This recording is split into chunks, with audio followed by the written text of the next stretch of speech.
Hi, I'm Lillian. Welcome back to my channel Ink and Pages. This video is going to be the first half of my summer reading wrap up. I've got 7 books to talk about, a good mixture of rereads and then new books. But to be honest, it was quite a mediocre bunch of books. They're all 2 and 3 stars, so I didn't have any standouts either positively or negatively. So the first 3 books I have to talk about are the entire A Court of Thorns and Roses series by Sarah J Maas. I'm assuming that everyone on BookTube has read these. So when I talk about these books, I am going to be giving like vague to medium spoilers, shall we say. So the first book is obviously A Court of Thorns and Roses. This is both a Beauty and the Beast retelling and also a retelling of the story of Tamlin, which is from Scottish folklore. And so our main character Feyre has to go and live with this magical Fey Lord in Fairyland, basically. And this was a disappointing reread. I think the very first time I ever read this, I adored it. I was really obsessed and really into it. I gave it 5 stars, and now it's dropped all the way down to a 2-star because it is just a very mediocre book. And I can understand why the first time I read it, I really enjoyed it, but I cannot understand why I gave it a full 5 stars. I do remember Feyre being a little bit grating. And actually this time around, I didn't find her so bad as a main character. She was definitely a little bit bland, but I mean, there's worse things protagonists could be. And her 2 sisters, Nesta and Elaine, I didn't like the first time, didn't like them this time either. Even though I've now read the rest of the series and I know what happens to them, I still think that they are such pathetic characters, and they're sort of cruel even to Feyre through their inaction and being so pathetic. And Tamlin himself, I mean, I know that his personality and his character gets like butchered in the second book and he turns into this massive villain. But honestly, even in this book, he wasn't that great. His characterization is basically like broody, and that's it. Him and Feyre have little to no chemistry at all. And I honestly think that if I was reading this for the first time, I might have just given up because it's very slow and boring, to be honest. It only really starts getting interesting in like the sort of 3rd section, I think I would call it, Under the Mountain, with Amarantha, who is easily the most interesting character in this whole book. Only in that section did it really start to get interesting, and I honestly think that I might have just given up on it entirely, if not for that last section. So yeah, I would say this, in my opinion, is the weakest from the whole series. But I will allow it that it does quite a good job of setting up the world and setting up for the rest of the series. I think that compared to Throne of Glass, Sarah J Maas's other like big series, this is a lot better because you read it and you don't get the feeling that she's just making it up as she goes, which I definitely felt with Throne of Glass. I felt like she wrote the first book and then was like, oh my god, now I've got to plan 5 more, which then turned into 6 more, 6.5 more. Absolutely ridiculous. This one, you can actually feel like she knows where it's going and she is using the first book to build towards that. So even though it is, I think, the worst book, I can appreciate it for what it does and how it sets up the rest of the series. Because the second book, A Court of Mist and Fury, is easily the best book in the series. I'm pretty sure 95% of people who've read this trilogy would share that opinion. It is just so obviously the high point. It's the best one. The first half of this book was probably my favourite bit because it has, you know, a very mopey, sad Feyre, which for some reason I just really enjoyed reading about. I'm not sure what that says about me, but it was sort of like very angsty. It was sort of like, what is it, hurt, comfort, that trope. And I was into it. I was really feeling it. I really liked the first half. The second half, you know, when she starts to like become happier, I was less invested. But overall, I think it's quite a strong book. The group of characters in this series known as the Inner Circle in the Night Court, I'm not a huge fan of, to be honest. I think there's a lot of telling and not showing that goes into their characterization, and it doesn't make them feel well-rounded or realistic, really. So I think in particular with Amren and Moore, Sarah J Maas kept telling us how amazing and how impressive these characters were and how cool they were and how powerful, but not giving us actual proof of that. And so when I think Moore actually did something that I would consider impressive for the first time, I was genuinely surprised because I didn't expect it of her, despite how often she and Feyre kept being like, oh yeah, Mor's so impressive, she's so cool. And then Asriel, he's fine, he's got his shadows, he's got something distinctive about him. Cassian is just like a prick, really, and not in an endearing way, because I don't think there's an endearing way to be a prick. I just like wasn't having it, didn't really like him. I think the plot in this book is maybe the best thought out of all the books. It walks the line really nicely between being like quite self-contained as a book while also lending itself to progressing the series and setting up things for the final book, but it is in no way like a filler middle book of a series. It's the complete opposite of that. I think this might be the most important book out of the three. And then the ending is like all sorts of crazy with this pretty massive cliffhanger that I still actually really like. I think it was a very strong ending, even upon reread. So overall, it's just a very strong book in the context of Sarah J Maas books. And it was this particular book that solidified this series as like a guilty pleasure read of mine, because it is fun and it is enjoyable, but if you look too closely, you'll start to see where it's actually not great. You will inevitably and very easily find all of its many problems. But if we don't look too closely, we can just enjoy it in a slightly guilty way. So then we come to the final book, which is A Court of Wings and Ruin. This book, it's a bit of a mess, I'll be honest with you. The plot was just a muddle, and there were quite large gaps in the plot and in the world building itself. There were lots of randomly convenient things that would happen for the characters in order to move the story along, and there were lots of moments and plot points that were just very under-described. I think maybe to stop the reader from noticing how stupid some of them were, but I noticed. But there were some cool bits that stood out among quite a mediocre plot. For instance, I really liked the bit where Feyre rescues Elaine from the King of Hybern's like war camp. I thought that was quite a cool moment. But the King of Hybern himself was such like a ridiculous villain. He was like a cartoon, twirling his moustache and like laughing evilly from the shadows. He didn't feel very fleshed out at all. Like I didn't really get what his motivation was apart from like being evil. And then Durian is like the most pointless character in the whole series. What did he add? What did he do except annoy me? Nothing. And because this is the third book in the main trilogy, you know, the action ramps up, it feels like there's very high stakes. However, all of the characters would consistently survive unsurvivable things. For instance, Cassian, I thought was going to be a goner in the final battle. I thought she was going to kill him off. And I was kind of excited for that, not just because I didn't like him as a character, but because I thought that Sarah J Maas would actually try and subvert our expectations for once by killing off a major character in this way. But she didn't. Cassian survived, like numerous fatal wounds. Everyone survived, like incredibly dangerous things that would have killed any other character. So I was left unsurprised by how it ended, really.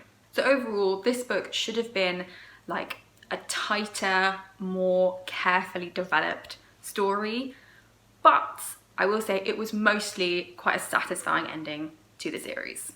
Oh, and because I've got to say, I gave ACOTAR 2 stars upon reread.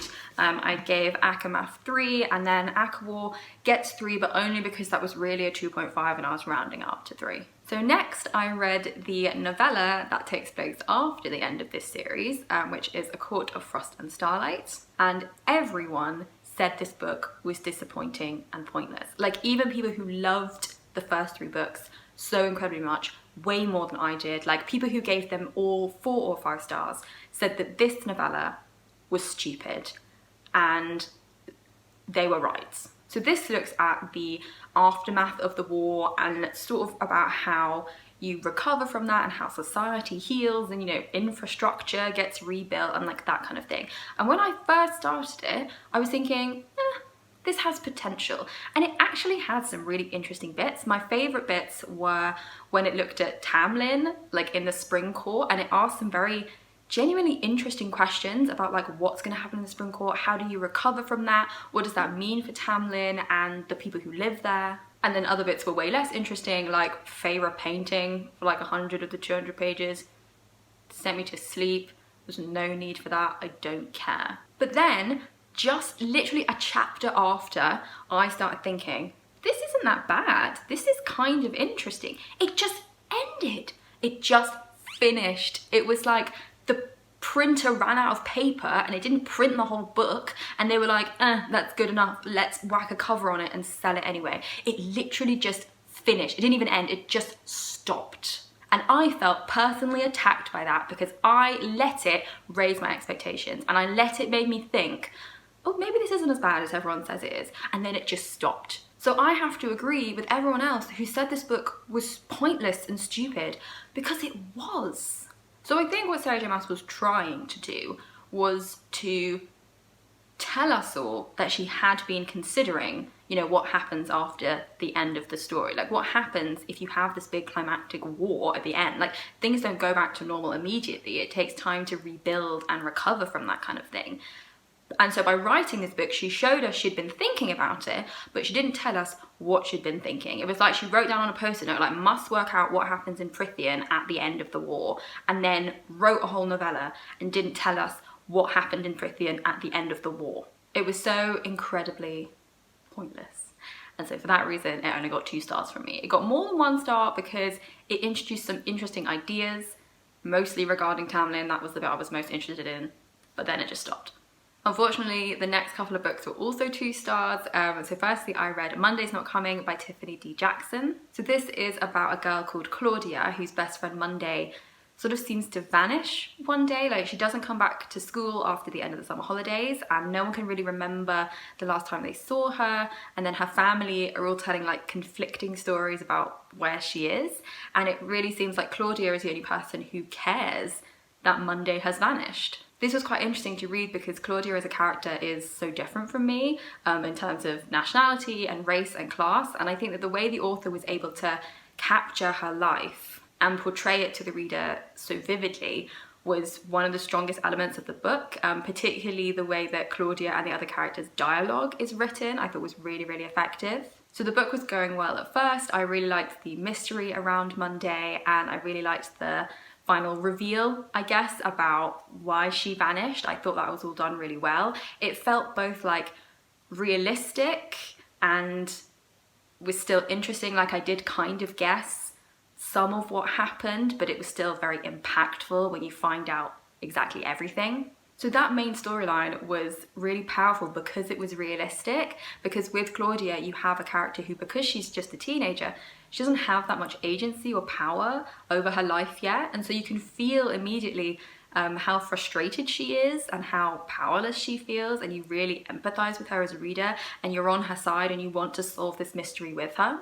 But then there's this whole other thing in the book, which I'm gonna try very carefully not to spoil, because, you know, sometimes you can spoil a thing just by saying there's a thing. So I'm not gonna say too much, but there was another thing that happened which I thought was the opposite of, you know, the sort of realistic, powerful answer to Monday's story. This thing that happened, or that was revealed, just felt ridiculous and corny and stupid.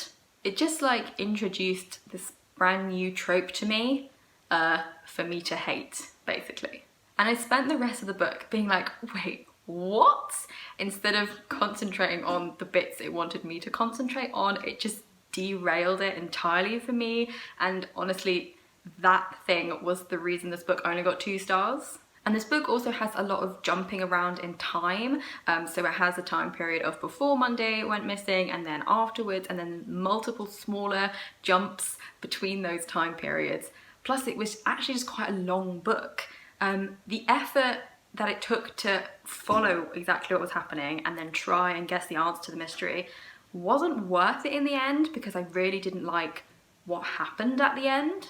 This was a dark and often disturbing and upsetting kind of book, but I am glad that I gave it a try, even if I didn't enjoy it that much in the end. The next book I also gave 2 stars, and it was Cinderella is Dead by Kaylin Bayron. This story is set in a world where Cinderella and Prince Charming were real people and they really like met at a ball and fell in love and all that. But now it's 200 years later and the tradition of that story has evolved into this very like patriarchal, oppressive world where teenage girls have 3 chances to go to 3 royal balls, and if they don't meet a husband at any of those balls after their 3 chances, they get like banished, or I can't remember if they get killed or banished, but it's something bad happens to them. So this was like a dystopian book, but in more of a fantasy way than a sci-fi way, which was something new to me. I mean, I've never read a fantasy dystopian book before. Unfortunately, this book wasn't the one for me. I just needed more from it. Like, I needed more world building and more likable characters and a more interesting plot. I just wanted everything to be taken like one step further and just be a bit deeper. It was an interesting idea for a story, but it just needed fleshing out more in every way. The first third of this book was very slow.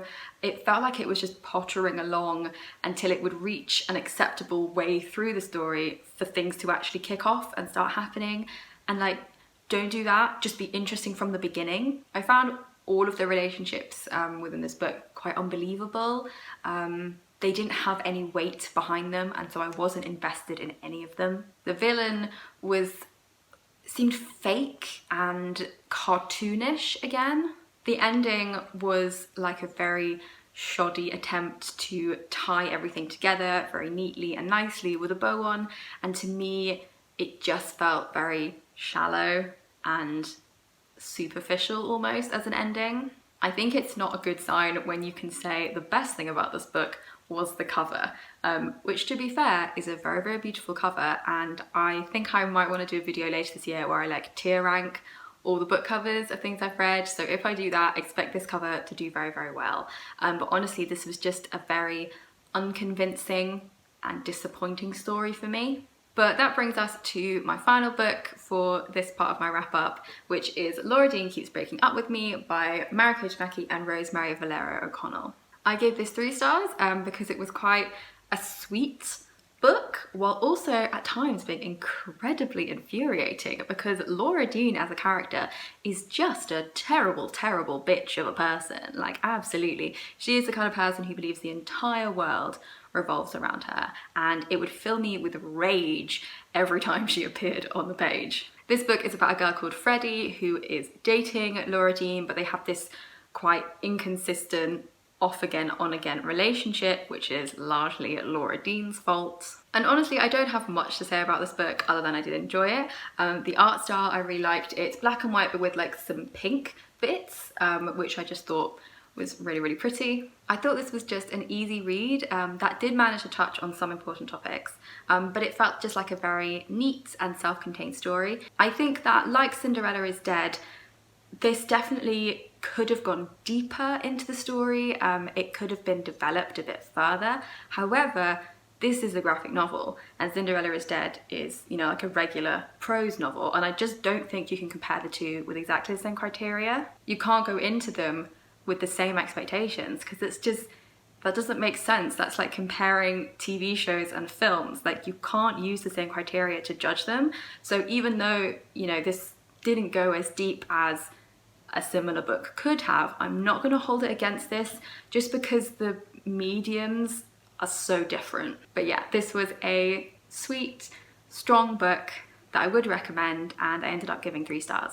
So there you go, those are all the books I read in June and July. I'm hoping I can read enough books in August to, you know, make it worth splitting this wrap up into 2 halves. I mean, if I only end up reading like 2 books in August, it probably wasn't worth it, and part 2 to my summer wrap up will be like 5 minutes long, but I'm hoping I can read enough. And I hope your reading is going great. I hope you're not stuck in a small slump of 2 and 3 star books like I am. I hope your reading is slightly more successful than mine. But thank you very much for watching, and I'll see you in my next video. Bye!